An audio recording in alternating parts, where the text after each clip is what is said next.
নবীজি বলেন, উম্মত শুনো, প্রতি সেকেন্ড প্রতি মিনিট দুনিয়া তোমার পিছনে যাচ্ছে, প্রতি মিনিট আখিরাত তোমার সামনে আসতেছে।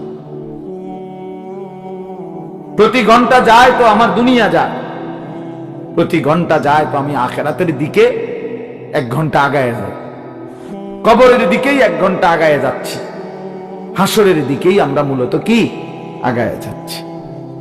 এই জন্য নবীজি বলছেন, অতএব বুদ্ধিমান হলে শোনো উম্মত, ফাকুনু আবনা আল আখিরা ওয়ালা তাকুনু আবনা আদ দুনিয়া। নবীজি বলছেন, অতএব তুমি আখিরাতের সন্তান হও, আখিরাতের পরিচয়ে পরিচিত হও, দুনিয়ার সন্তান হও না। শুধু ডাক্তার, শুধু ইঞ্জিনিয়ার, শুধু আইনজীবী, শুধু ব্যারিস্টার, শুধু পয়সাওয়ালা, শুধু চাকরি ব্যবসায়ী, শুধু কৃষক, শুধু বিদেশি, শুধু প্রবাসী, এক মুসলমান হিসেবে এতটুকু পরিচয় নিয়েই তুমি যথেষ্ট হইও না। এক মুসলমানের পরিচয় এতটুকুই না, বরং তোমার পরিচয় যেন হয় আখিরাতের পরিচয়। লোকটা নামাজি, লোকটা রোজাদার, লোকটা চরিত্রবান, লোকটা দিনদার, লোকটা ফরহেজগার, লোকটা আল্লাহওয়ালা, লোকটা আখিরাতের ফিকির করে, মসজিদকে ভালোবাসে, মাদ্রাসাকে ভালোবাসে, ওলামায়ে কেরামকে ভালোবাসে, নামাজকে ভালোবাসে, আল্লাহর ঘরকে ভালোবাসে, কোরআনকে ভালোবাসে। এমন পরিচয় পরিচিত হও, এমন পরিচয় নিজের জীবনে লাগাও। নবীজি বলছেন, শুধু দুনিয়ার পরিচয়, অনেক বড় পয়সাওয়ালা, অনেক বড় টাকাওয়ালা, অনেক বড় ক্ষমতার অধিকারী, দোস্ত ক্ষমতা বেশি বা কম উভয় অবস্থাতেই কবরে চলে যাবে, হাসলেও মরে যাবে, কাঁদলেও মরে যাবে। তাফসিরে মাআরিফুল কোরআনে আমরা পড়ছি, মুফতি শফি রহমতুল্লাহ আলাইহি বলছে, দুনিয়াবাসী, দুনিয়া নিয়া কারাকারি করো না, কারণ সর্বোচ্চ চেষ্টা করে দুনিয়া যদি জিতেও যাও তাইলেও মরে যাবা, যদি হেরেও যাও তাইলেও মরে যাবে। পৃথিবীর সর্বশ্রেষ্ঠ ধনী সেও মৃত্যুবরণ করবে, পৃথিবীর সর্বশ্রেষ্ঠ ফকির সেও মৃত্যুবরণ করবে, মরেই যাবে। প্রিয় বন্ধু, তোমরাও আমরাও হাসলেও মরে যাব, কাঁদলেও মরে যাব, সুখে থাকলেও মৃত্যু হবে, দুঃখে থাকলেও মৃত্যু হবে, অট্টালিকায় থাকলেও মরণ, কুড়ে ঘরে থাকলেও মরণ। অতএব যেই মৃত্যু আমাকে বরণ করতেই হবে, যেই কবর থেকে আমি আড়াল হওয়ার, পাশ কাটার কোনই সুরত নাই, অতএব তার জন্য প্রস্তুতি নেওয়া, যেটার মুখোমুখি আমাকে হতেই হবে, তার জন্য প্রিপারেশন নেওয়া, এটাই বুদ্ধিমানের কাজ। আমার যেহেতু ডায়াবেটিস হয়েই গেছে, এখন আমার এই অবস্থায় শরীর স্বাভাবিক থাকবে কেমনে, এইটা নিয়েই ফিকির করা উচিত। আমার যেহেতু গ্যাস্ট্রিক হয়েই গেছে, আমার যেহেতু এই রোগ হয়েই গেছে, এখন বিবেকবান বুদ্ধিমান উচিত যে এই অবস্থায় আমি সুস্থ থাকবো কিভাবে। ঠিক মনে করেন এরকম, আমাকে যেহেতু কবরে যেতেই হবে, আমাকে যেহেতু মরতেই হবে, অতএব এখানে উচিত বিবেক দিয়ে যে অতএব আমাকে কবরে ভালো থাকবো কিভাবে তার ফিকির করে। কারণ কোন যুক্তি দিয়ে, পৃথিবীর সর্বশেষ যুক্তি প্রযুক্তি দিয়েও তো আমি কবর থেকে বাঁচতে পারবো না। তাহলে যে সত্য আমাকে গ্রহণ করতেই হবে, যে অমোঘ বিধান আমাকে মেনে নিতেই হবে, তার জন্য প্রিয় ভাই নিজেকে প্রস্তুত করা, ভাবা, কল্পনা করা, এটাই বিবেকের দাবি, এটাই ইনসাফের দাবি। এই জন্য ছেলেদেরকে বললাম, বাবা, কিশোর নওজোয়ান বয়সে তুমি ফিকির করো, তুমি সুস্থ সবল সামর্থ্যবান, শরীর স্বাস্থ্য জীবন যৌবন সব সুস্থ আছে, শক্তি আছে, এই সময়ে যদি কোনো ভাবনা না আসে তো বুড়াকালে কেমনে ভাববা? বয়সকালে তো ভাবনার সময় না। কোরআন শরীফে স্পষ্ট আছে, আমিনকুম মান ইউরাদ্দু ইলা আরদালিল উমর লিকাই লা ইয়ালামা মিন বাদি ইলমিন শাইআ।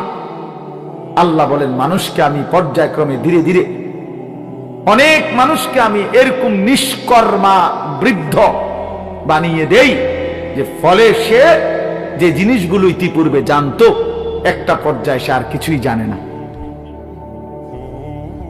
এখন আর কিছুই বলে না, কিছুই বুঝবে না।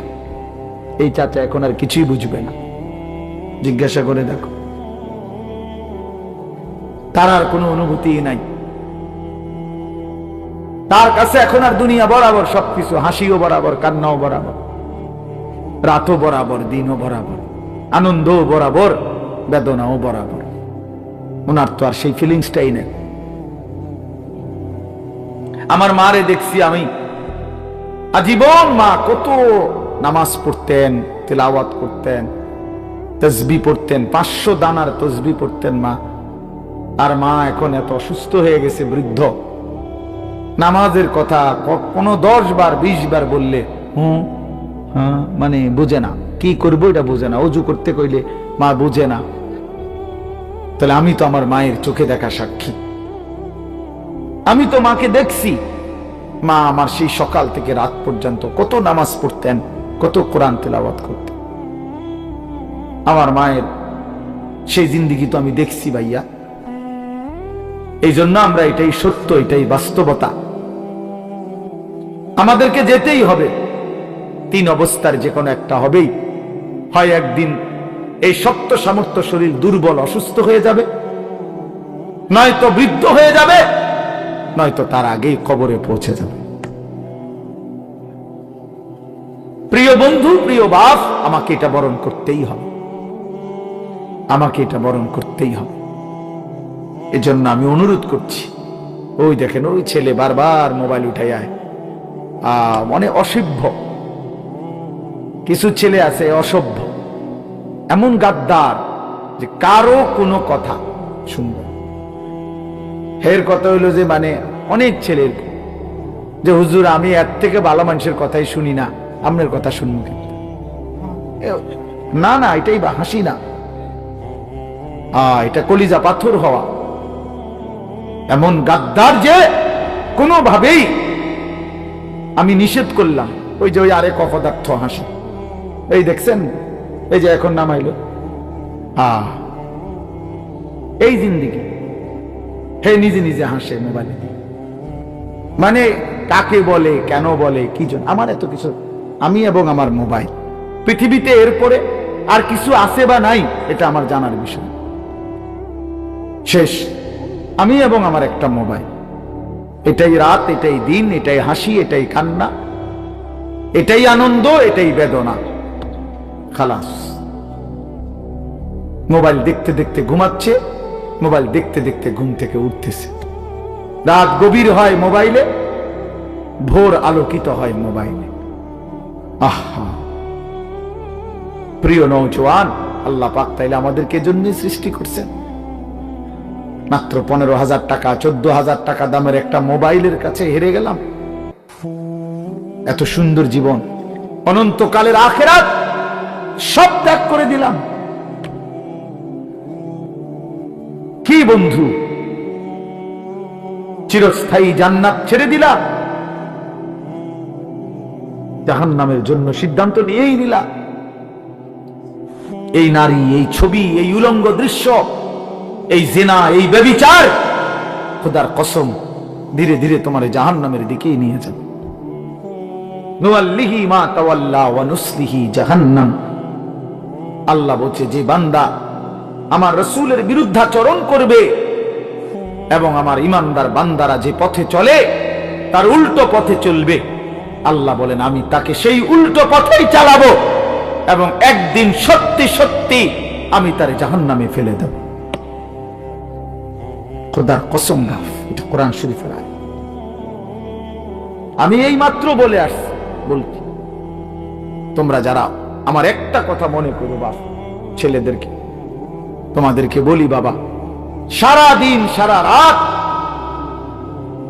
মোবাইলে নারী দেখো, ছবি দেখো, নাচ গান, এক ওয়াক্ত নামাজ যারা পড়ো না, কোনদিন যারা ফজরের নামাজ পড়ো না, হালাল হারামের কোনো পার্থক্য নাই, কিন্তু কেউ তোমারে ফিরায় না।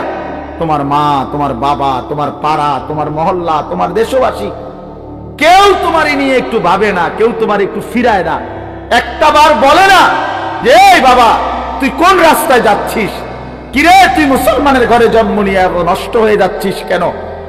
যাকে কেউ ফিরায় না, কেউ বলে না, কেন বাপ? একটা বার একটা ছেলে শুধু তুমি আমার কথা ভাইবো যে কেউ তোমারে ডাকে না কেন?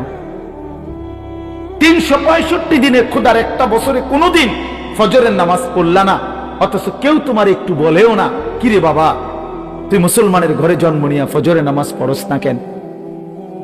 সারাদিন রাত তুমি মোবাইলের মধ্যে নারী নিয়া ছবি নিয়া পড়ে থাকো, কিন্তু আপন মা বাবা আত্মীয় স্বজন পাড়া পড়োশি কেউ তোমারে ফিরাইবার জন্য একটু ডাকেও না, বলেও না। এমন হয়ে গেল কেন তোমার জীবনটা? কেউ তোমারে বাঁচাইতে চায় না কেন? মনে রাখো বাপ, মূল কারণ একটাই, তোমার উপরে আল্লাহর লানত পড়ছে, খোদার লানত, খোদার গজব পড়ছে তোর উপরে। এই জন্য আল্লাহর লানত পড়ে যার উপরে, তার থেকে গোটা সৃষ্টি মুখ ফিরায় নেয়। এটা মুখ ফিরায় নেয়, এটা জরুরি বিষয়, মুখ ফিরিয়ে নেয়। আমার মার বয়স এই মাত্র বললাম, আমার মা আমি বললাম কিছুই বুঝে না, কিন্তু সেই মা আমার এখনো মনে আছে। একটা আশ্চর্য বিষয় হলো 75 বছরের কম হবে না আমার বয়স, মা আমার এখনো আমারে বলে, আমারে দেখলে বলে বা আমগরে বলে, আমার 44 বছর বয়স, আমার 4টা সন্তান আছে, আমি আজকে 21 বছরের চাইতে বেশি ওয়াজ মাহফিলে যাই আলহামদুলিল্লাহ আল্লাহর দয়া। কিন্তু কসম আল্লাহ, মা এখনো আমারে বলে ফুত নামাজ পড়ছুনি, নামাজ পড়ছুনি। আমারে সব সময় বলে মা ফুত চাইও মানুষের, কত আনে মাহফিলে যাও, মানুষের লগে চাইও টাকা পয়সা লইয়া, ঝামেলা কইরো না। কতবার যে কইছে এই কথা এটা মা আমারে আমার জীবনে। কিরে বেটা, আমার 75 বছরের মা তো, আমি 44 বছরের ছেলে, আমি আমারে আজও ডাকে, তোরে কেন ডাকে না? তোর উপরে কোন খোদার লানত পড়ছে বেটা? এই জন্য তো অব্যাহত ভাবে চোখের সামনে ছেলেটা চরিত্রহীন হয়ে যাচ্ছে, লম্পট হয়ে যাচ্ছে, এক ওয়াক্ত নামাজ পড়ে না, কেউ তারে ডাকে না। আহা, কেন এমন হয়ে গেল বাপ? তুমি এত বড় বঞ্চিত হইলা কেমনে বলো ভাইয়া? তুমি মনে করছো তুমি সুখের সাগরে হাবুডুবু খাচ্ছ? না ভাইয়া, তুমি তো ধ্বংসের সাগরে হাবুডুবু খাচ্ছ।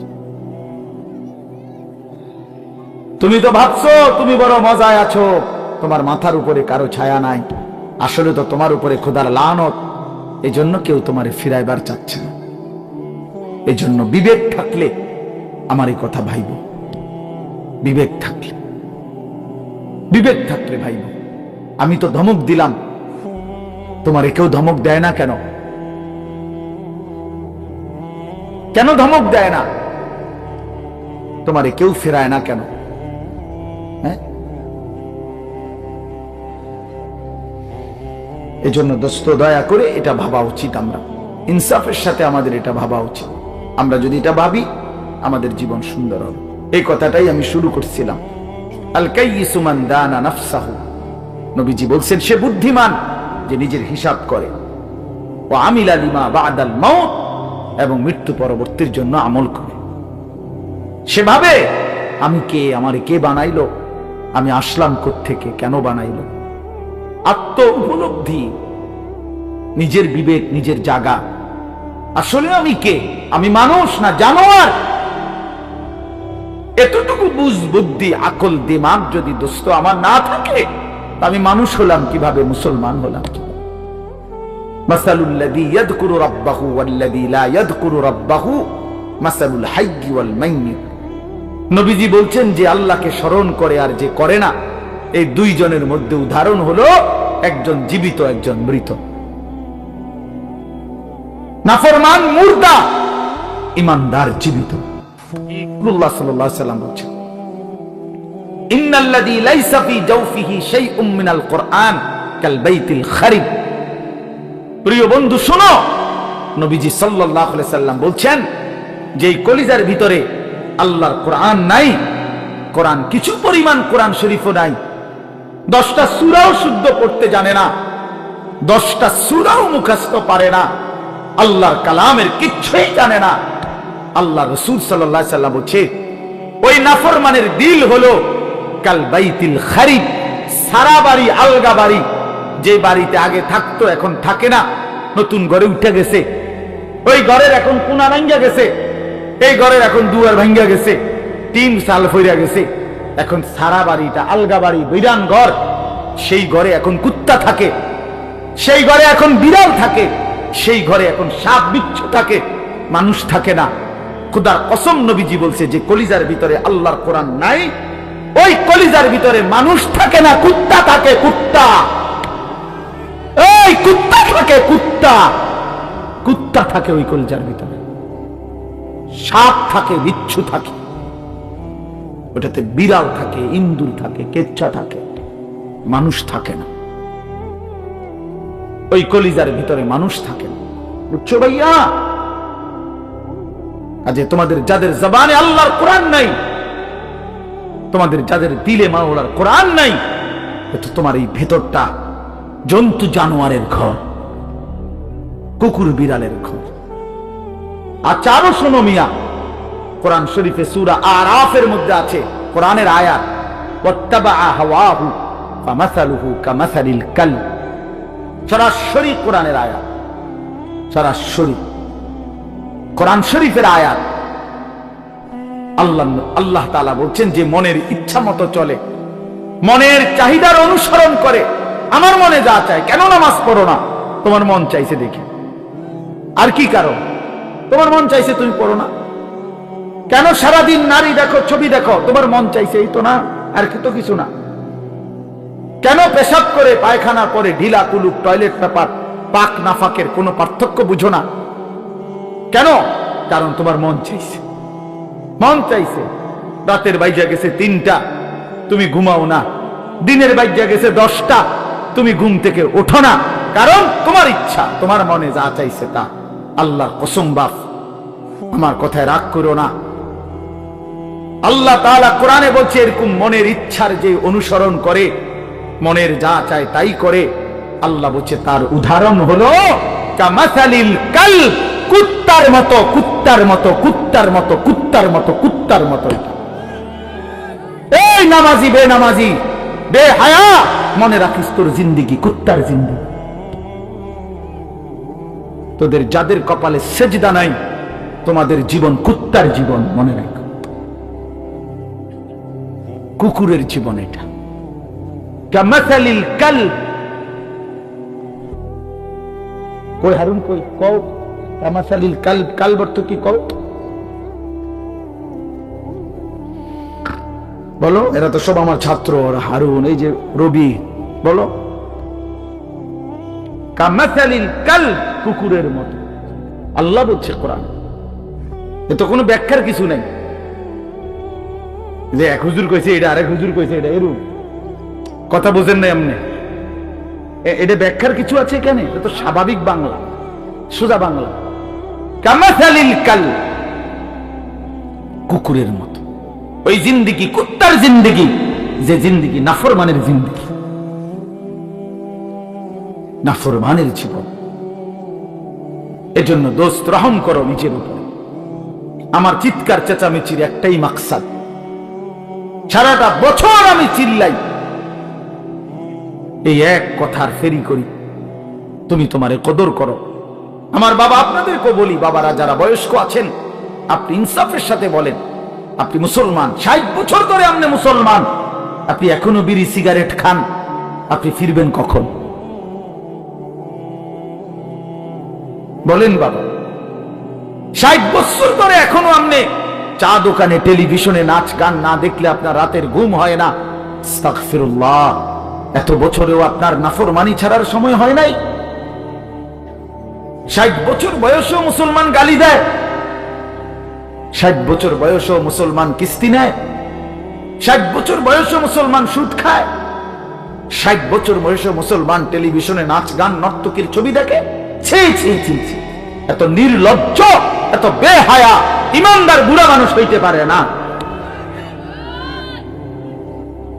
এত বেহায়া কোন ইমানদার বুড়া হইতে পারে না বেটা। এটা বুঝা উচিত, এটা ভাবা উচিত। আলাম ইয়ানি লিল্লাযীনা আমানু আন তাখশা কুলুবুহুম লিযিকরিল্লাহ। আল্লাহ বলছে, মুমিন, আমি আল্লাহর ভয়ে তোমার মনটা নরম হওয়ার সময় আজও হয়নি? আমারে ডাকবা না তাইলে? আলাম ইয়ানি লিল্লাযীনা আমানু আন তাখশা কুলুবুহুম লিযিকরিল্লাহ ওয়া মা নাযালা মিনাল হক। রব্বে কারীম বলে, বান্দা আমার স্মরণ, আমার জিকির, আমার বন্দিগি, আমার কোরআন পড়বার জন্য তোমার মনটা নরম হওয়ার সময় আজও কি হয়নি? আল্লাহ যেন ডাক দিয়ে বলছে, যুবক 365 দিন তো হয়ে গেল, একটা বছর চলে গেল, বান্দা কোনদিন ফজরের নামাজ পড়লা না, তাহলে কি বান্দা আর কোনদিন পড়বা না? এই ফয়সালা দিয়ে ফেললা। 30 বছর ধরে সুদ খাও বান্দা, তাহলে কি এই সিদ্ধান্তই নিলা আর কোনদিন ছাড়বা না? 20 বছর ধরে দাড়ি কাটতেছ, তাহলে কি এই ফয়সালাই নিলা যে আর কোনদিন দাড়ি রাখবা না? 20 বছর ধরে ঘরে রঙিন টেলিভিশন চলে, প্রতিদিন নাচ গান নর্তকীর ছবি, তাহলে কি মুমিন ফ্যামিলির জন্য এটাই সিদ্ধান্ত নিয়েছো যে আমি আমার পরিবারকে আল্লাহর নাফরমানির উপরেই রেখে যাব? এটা কি নাফরমানি না? কথা বলেন না? তাইলে আর কোনদিন কি ফিরবা না? আল্লাহ জানতে চাইছে, আল্লাহ জানতে চাইছে, বান্দা সময় কি আজও হয়নি? আমারে কি ডাকবা না? আমি কি একটা সেজদা পাবো না? আল্লাহ বলেছেন, আমি তো দুনিয়া বাদ দিতে বলি নাই, ওয়ালা তানসা নাসীবাকা মিনাদ দুনিয়া, দুনিয়া ভুলে যেও না। স্ত্রী তো আমি দিয়েছি, সন্তান তো আমি দিয়েছি, এই জীবনে যা উপার্জন করছো তো আমি দিয়েছি। ওয়া ফিস সামাই রিজকুকুম ওয়া মা তুআদুন, আল্লাহ বলেন আসমানে তোমাদের রিজিক, জমিনে না। কোথায়? ওয়া ফিস সামাই রিজকুকুম, তোমাদের রিজিক আসমানে। মা উরিদু মিনহুম মির রিজকিন ওয়া মা উরিদু আন ইউতঈমুন, আল্লাহ বলে, বান্দা আমি তোমাদের কারো কাছ থেকে কোনো রিজিক চাই না, তোমরা কেউ আমাকে খাওয়াইতে হবে আমি এটাও চাই না। ইন্নাল্লাহা হুয়ার রাজ্জাকু যুল কুওয়াতিল মাতিন, নিশ্চয়ই আল্লাহই হচ্ছেন সুবিশাল ক্ষমতার অধিকারী, রিজিক দাতা। কায়নাতকে তো আমি খাওয়াই, আমারে তো কেউ খাওয়াইতে হয় না। সবার আশ্রয় তো আমি দেই, আমারে তো কেউ আশ্রয় দিতে হয় না, আমি তো সব করি। ওয়া ইন আমসাসকাল্লাহু বিদুররিন ফালা কাশিফা লাহু ইল্লা হু,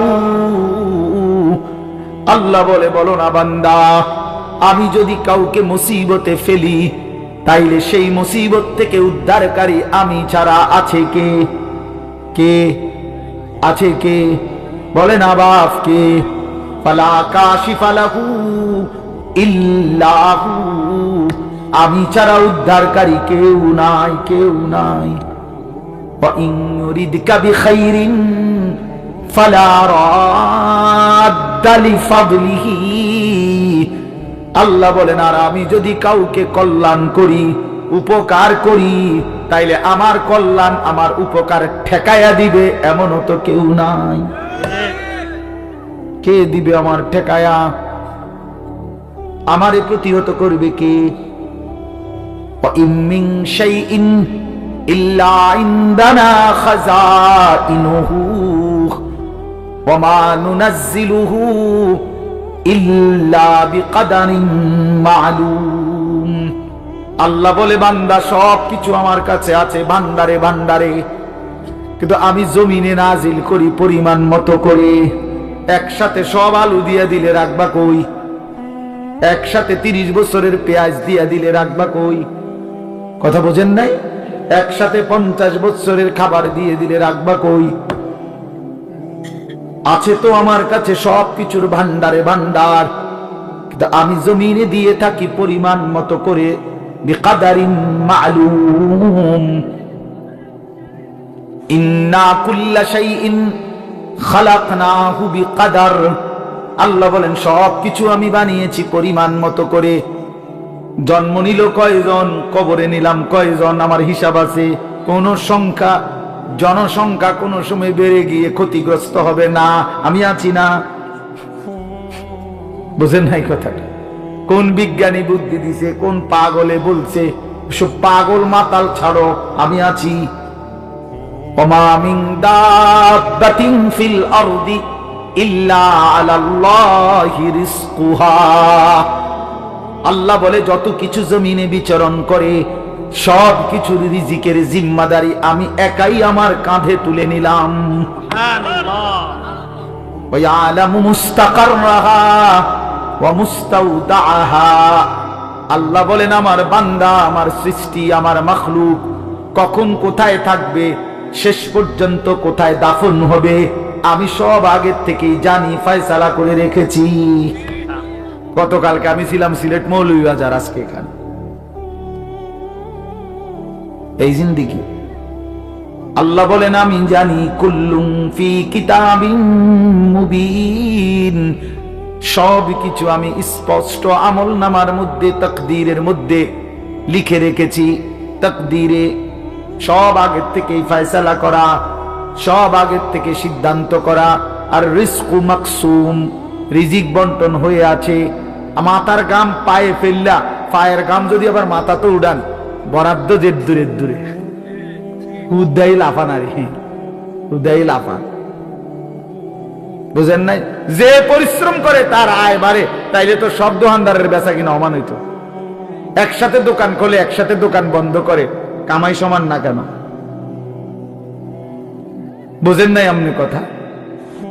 একই স্ট্যান্ডে সবার 30টা সিএনজি, এখান থেকেই গেছে, এখান থেকেই আপনার এই সিরিকাইল থেকেই কোম্পানিগঞ্জ, কোম্পানিগঞ্জ থেকেই সিরিকাইল, সবার ইনকাম বাড়াবো কেন? কেন?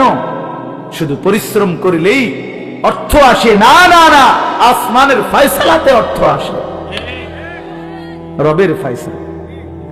ইন্না রাব্বী ইয়াবসুতুর রিজকা লিমান ইয়াশাউ ওয়া ইয়াকদির। আল্লাহ বলেন আমি যাকে মন চায় তাকে বেশি দেই, যাকে মন চায় তাকে কম দেই না। আমার ফয়সালা, তোমার কি? কমটাও আমার, বেশিটাও আমার, তুমি কি? আল্লাহ তারে বেশি দিলেন কেন, তো তোমারে কম দিলাম কেন? তোমারে যে কম দিলাম এটাই কেন দিলাম, তুমি এটা কও। তোমার কি যোগ্যতা? কোনটা তোমার? আসমান তোমার না জমিন তোমার? শরীর তোমার না দেহ তোমার?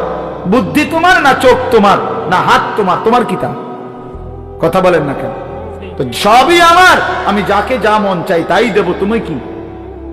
তুমি এনে মতামত দিবার অধিকার আছে নি আমার? তাইলে এই জন্য বাপ, বন্ধু আমার, দোস্ত আমার, সাথী আমার, সবাইরে বলি ভাইয়া জিন্দেগির হিসাব করেন। এটাই আমার মূল বক্তব্য। আর একটু নড়ে চড়ে ঘুরে দাঁড়ান। ছেলেরা, বাপ ফিরে আসো তুমি আল্লাহর দিকে, কোরআনের দিকে, নামাজের দিকে, সেজদার দিকে। এই কপাল পৃথিবীর কোনো কামাইতে লাগে না। খেয়াল করে দেখে, উপার্জনের পৃথিবীতে মানুষ দেশে থাকুক আর বিদেশ থাকুক, চাকরি করুক আর ব্যবসায়ী করুক, ক্ষেত খামারে কাম করুক আর দিন মজুরি করুক, মাড়ি কাটুক আর যাই করুক, কপাল কোনো কামে লাগায় না। বুঝো না হিসাবটা? কপাল কি লাগায় না? কোন কাজে লাগায় না। কপাল শুধুই সেজদার জন্য, কপাল শুধুই সেজদার জন্য, শুধুই সেজদার জন্য, কপাল শুধুই সেজদার জন্য। কিসের জন্য? আল্লাহ বলছেন এটা বানাইছি সেজদার জন্য। এজন্য যে কপালে সেজদা নাই, আল্লাহ যেন বলেছে যে ওই মানুষের বাচ্চা না, ওই জানোয়ার, জানোয়ার। এজন্য দোস্ত, কেন নামাজ পড়ো না? কেন সেজদা করো না? কেন আল্লাহকে ডাকো না? মাদেরকে জিজ্ঞেস করেন, বোনদেরকে জিজ্ঞাসা করেন, কেন আল্লাহর হুকুম প্রতিনিয়ত লঙ্ঘন করছে? কেন বোনেরা বেপর্দা? কেন মায়েরা বেপর্দা? মাকে বলেন, বোনকে বলেন, জিজ্ঞেস করেন নিজের বিবিকে, রাস্তার এই পুরুষদেরকে তোমার শরীর যৌবন দেখাইয়া কি অর্জন হয়েছে বলো? কয় টাকা কামাই হয়েছে? দুনিয়ারে বা কি পাইলা, আখিরাতের বা কি পাইলা? তোমরা একটা ছেলে বলো বাবা, নারী আর ছবি আর উলঙ্গ দৃশ্য দেখে দুনিয়ার কি পাইলা আর আখিরাতের কি পাইলা? আখিরাত তো কিছুই নাই, দুনিয়াও তো কিছু নাই।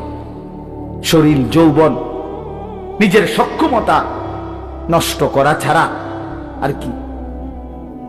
আর কি ভাইয়া? এই জন্য আমি অনুরোধ করছি আপনাদের কাছে, আমরা যদি প্রত্যেকেই ভাবি আমরা ইমানদার, আমরা মুসলমান, আমাদের জিন্দেগি আখিরাত, আর এই আখিরাতের সবচেয়ে বড় ফিকির যদি আমার বিবেকে ঢোকে যে আসলে আমার জীবন আখিরাতের জন্য, আমারে আল্লাহ বানাইছেন আখিরাতের জন্য, আমারে আল্লাহ ঈমান দিয়েছেন জান্নাত দেওয়ার জন্য, তাহলে আমাদের জন্য সর্বশ্রেষ্ঠ নিজের জীবন গঠন, আখিরাত গঠন, জান্নাত অর্জন, জাহান্নাম থেকে মুক্তির সর্বশ্রেষ্ঠ মৌসুম মাহে রমজান। কি? শাহরু রমাদান। এটাই আল্লাহ তাআলা উল্লেখ করছেন নিজে। আমি এই আয়াতটাই পড়ছি, এটা বললে আমার কথা শেষ। সূরা বাকারার 185 নম্বর আয়াত, আল্লাহ তাআলা বলেন শাহরু রমাদান, রমজান মাস।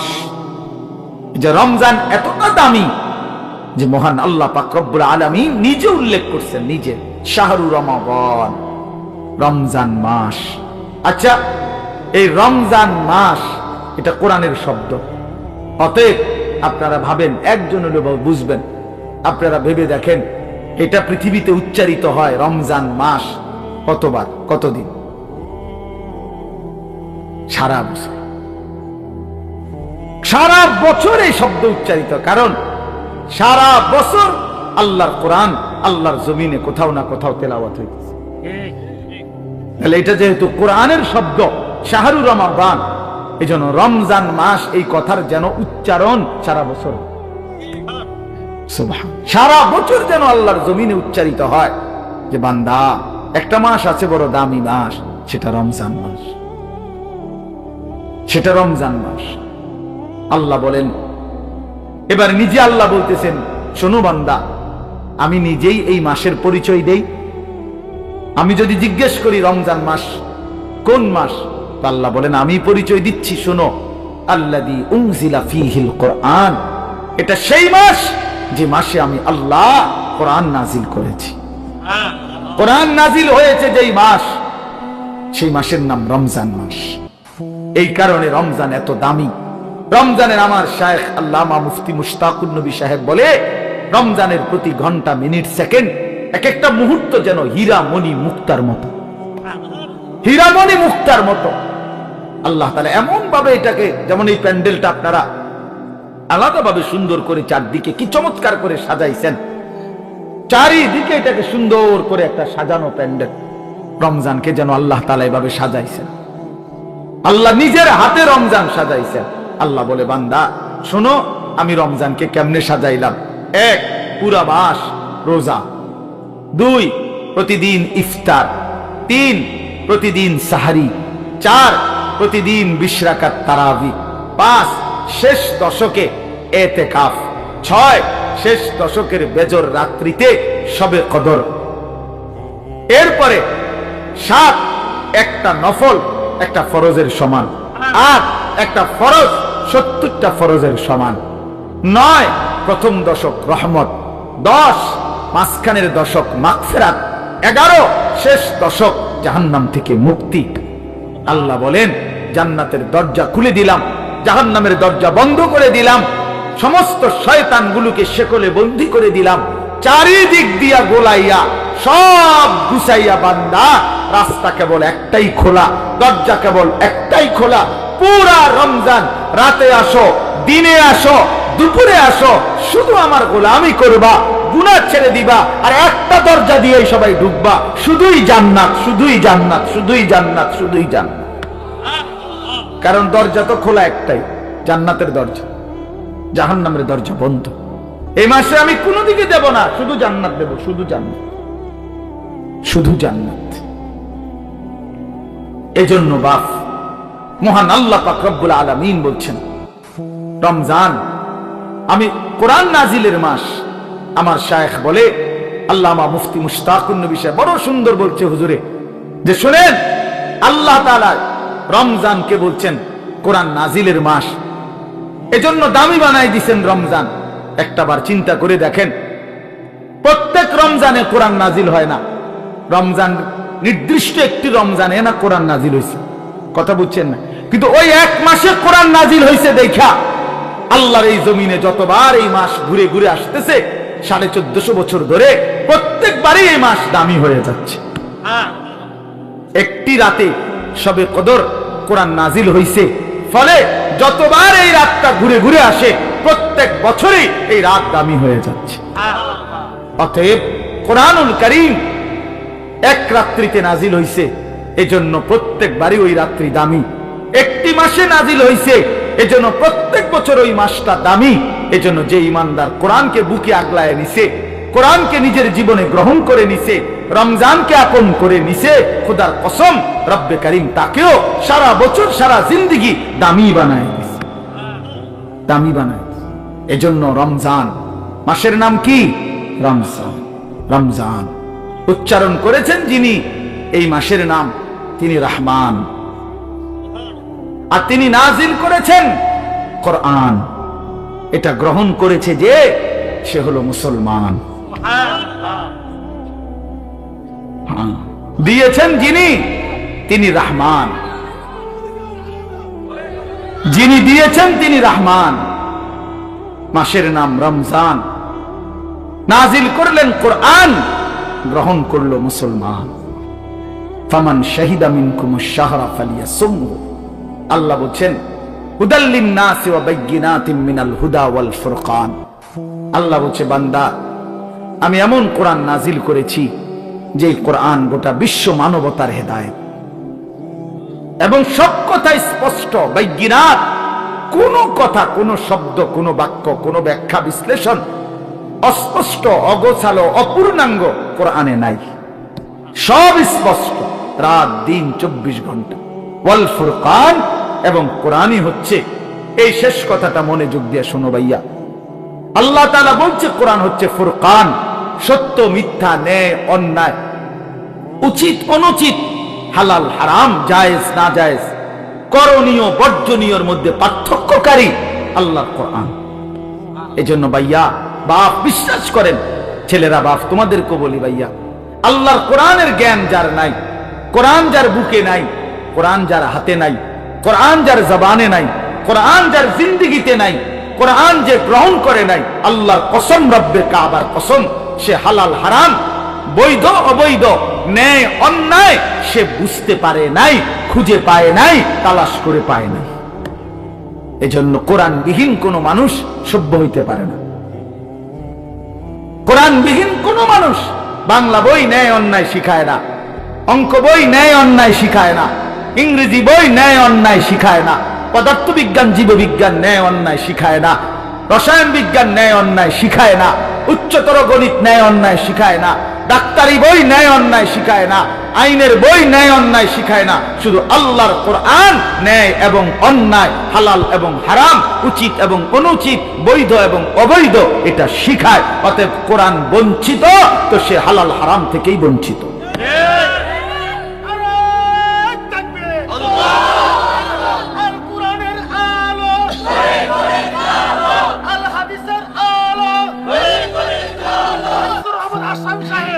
অতএব এটা ফিকির করা চাই, এটা পার্থক্যকারী জ্ঞান। এজন্য আপনাদের সবার কাছে অনুরোধ, নিজের ছেলেকে, নিজের মেয়েকে আল্লাহর কোরআন থেকে বঞ্চিত করবেন না। বাচ্চাটাকে দিন শিখান, আল্লাহর কোরআন শিখান। জীবনের সবচেয়ে বড় সম্পদ দিয়ে গেলেন।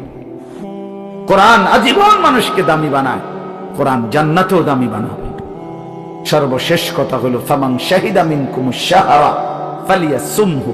আল্লাহ বলছে, অতএব এত বড় ফজিলতপূর্ণ রমজান মাস যদি তোমার জন্য মিলে, আল্লাহ নিজে কি মজা করে আল্লাহ বলছে, বান্দা যদি রমজান পর্যন্ত তুমি পৌঁছো, তোমার জীবনে যদি রমজান মিলে, তুমি যদি হায়াত পাও, তা আমি আল্লাহ বলতেছি তুমি রোজা রাখো, তুমি রোজা নাই, আমার হুকুম মাইনো, তুমি গুনাহ ছেড়ে দিও, তুমি আমার বন্দেগী একটা মাস কইরো। যদি বলি আল্লাহ 1 মাস আপনার হুকুম মানবো, ঠিক আছে, গুনাহ ছেড়ে দিব, রোজাগুলো এবং বিধানগুলো মানবো, শরীয়তের হুকুম, আপনি আমারে কি দিবেন? আল্লাহ বলে লাআল্লাকুম তাত্তাকুন, এক মাসেই আমি আল্লাহ তোমারে মুত্তাকি বানিয়ে দেব। যদি বলি মুত্তাকি হলে কি হবে, আল্লাহ বলে জানো না, জান্নাত বানানোই হয়েছে মুত্তাকিদের জন্য। উইদ্দাত লিল মুত্তাকিন, জান্নাত বানানোই হয়েছে মুত্তাকিদের জন্য। অতএব যে মুত্তাকি সেই জান্নাতি, যে জান্নাতি সেই মুত্তাকি। আমার কিশোর, আমার নওজোয়ান, আমার বাপ, আমার ভাই, আমার বন্ধু, আমার পর্দার আড়ালের মা বোন, সবাইকে বলি হায়াতের কদর করেন, জিন্দেগির কদর করেন। আপনাদের এই একটা মাহফিল খুব সম্ভব, বারবার আমি আসি। ওই কবির ভাই এইসা প্রেশার তার, এই এক মহব্বতের মানুষের কাছে আমি বারবার হেরে যাই, যার কারণে তার খুব বেশি ভালোবাসার কারণে এই মাহফিলটা কোনো না কোনো ভাবে মিলাইতে হয়। তা আল্লাহর দয়া আজকেও আসা হইছে। আমি সবার কাছে অনুরোধ করছি, আমাদের মাওলানা সানাউল্লাহ বয়ান করবে, আসছে ও মাশাআল্লাহ, ও অনেক সুন্দর বয়ান করে মাশাআল্লাহ। তো সে বয়ান করবে, দোয়া করবে। আমি দিল থেকে আপনাদের জন্য দোয়া করি, আল্লাহ তাআলা আপনাদের সবাইকে ঈমান আমলের জিন্দেগি দান করেন। আমার নওজোয়ান ভাই, তোমরা নষ্ট হইও না, চরিত্রহীন হইও না। মোবাইল, নারী, ছবি, এই জেনা, ব্যভিচার, মদ, জুয়ার আড্ডা থেকে ছোট ভাইয়া আল্লাহকে রাজি করো, হালালের উপরে চলো। ইনশাআল্লাহ দেখবা আগামী দিনে তোমরা ইমাম মাহদির পক্ষে লড়তে পারবা, তোমরা দাজ্জালের বিরুদ্ধে লড়তে পারবা। আগামীর ইসলামের পতাকা তোমাদের হাতে উড়বে ইনশাআল্লাহ, কালেমার পতাকা উড়বে ইনশাআল্লাহ। অতএব নওজোয়ান, হাল ছাইরো না, চরিত্রহীন হইও না, আল্লাহকে রাজি করো, সেজদা করো। ইনশাআল্লাহ গোটা দেশ, গোটা মহল্লাবাসী তোমারে মহব্বত করবে, রব্বে করিমও তোমাকে আদর করবে। আল্লাহ আমাদের ছেলেদেরকে মাফ করে দেন, কবুল করেন। আজকের এই সুন্দর মাহফিলে আল্লাহ বরকত দেন। কেউ উঠাউঠি করেন না, দয়া করে সুন্দর করে বসে এরপরে দোয়া মুনাজাত করে এরপরে যাবেন। আল্লাহ তাআলা সবাইকে তৌফিক দান করেন।